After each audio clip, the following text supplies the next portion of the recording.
Hello, Goshen News Network. I'm Angel Minkaus here with your news for this week. Boys basketball tryouts are today and Saturday. Today's will go from 4:15 to 5:45, and Saturdays will go from 10 to 12. There'll be separate tryouts for football players when play runoff is over. Anyone that is interested needs to sign up at Mr. Baker's room at A205.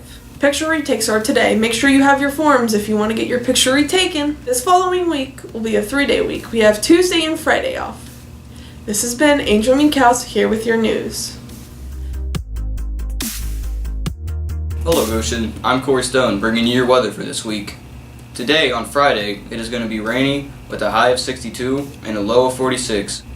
On Saturday there's going to be thunderstorms with a high of 64 and a low of 56. On Sunday there's going to be more thunderstorms with a high of 71 and a low of 59. On Monday there's going to be thunderstorms with a high of 64 and a low of 48. Now on Savannah with sports. GNN Sports. The football team has the first round playoff game tonight at home against Dayton Dunbar. Come out and support our Warriors. Moving on to college football, the Cincinnati Bearcats are looking to rebound tomorrow after their bye week when they play the Tulane Green Wave. In order for the Bearcats to be bowl eligible, meaning that they must have at least 6 wins on the season, the Bearcats need to win all 4 of their remaining games. UC travels to New Orleans for tomorrow's game against Tulane, with kickoff coming at 4 p.m. on ESPN3. The Ohio State Buckeyes are now 7-1 after defeating the Penn State Nittany Lions last Saturday night in one of the most exciting and pivotal games of the season. Penn State was essentially knocked out of competition to be included in the college football playoff, while Ohio State may have redeemed itself after its early season loss to the Oklahoma Sooners. Ohio State was down 18 points in the fourth quarter and down 11 points with only 5 minutes remaining, and thanks to the leadership of Ohio State quarterback J.T. Barrett, who was perfect in the fourth quarter and had over 100 yards, the Buckeyes were able to complete a comeback. The Ohio State defense held strong for the final 2 series, holding Penn State to 3 and outs both times. The Ohio State defense held strong, holding Penn State to 3 and outs in both of the final offensive series, which later propelled the Buckeyes to win 39-38 at home. The Buckeyes' next opponent is the Iowa Hawkeyes, who are hoping that Ohio State will have a letdown game when they travel to Iowa.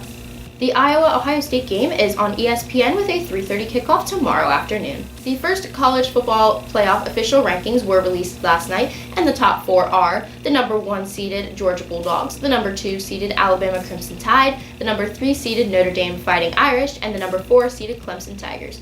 The Oklahoma Sooners are ranked 5th, and the Ohio State Buckeyes are ranked 6th. This poses for a very interesting remainder of the season, as Georgia and Alabama could possibly face off in the SEC championship game, with the winner going to the playoff. In order for Ohio State to solidify its seat in the 4-seed playoff, Ohio State will need to demolish all of its remaining opponents, including arch rival Michigan at the end of the season. Moving on, the first college basketball seasons are coming up next week. Stay tuned for more coverage of that. The Columbus Blue Jackets are playing very well right now and are currently on the rise. That rise may come to an end, however, when they have to travel to Tampa Bay to take on the Lightning, who are one of the best teams in the league.